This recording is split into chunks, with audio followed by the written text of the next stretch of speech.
Тамақ баға қиындықтың үрейінен, өздеріне сыйлап қырдың гүлінен. Бүгінгі ұрпақ бақытты ұрпақ атанып, құттықтаймыз ұлы жеңіс күнімен.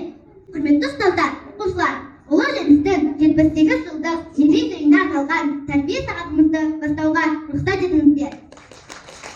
Жеңіс деген жақсылықтың сыңары, жеген менен құштарлықтың құралы, күрескердің арманы мен ұраны, қуаныш пен мерекенің бұлағы.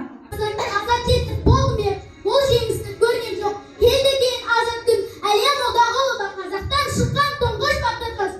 Оның ерлігі бүкіл әлемге әйгілі. Тек Қазақстанда емес, Мәскеу қаласында да ескерткіш қойылған.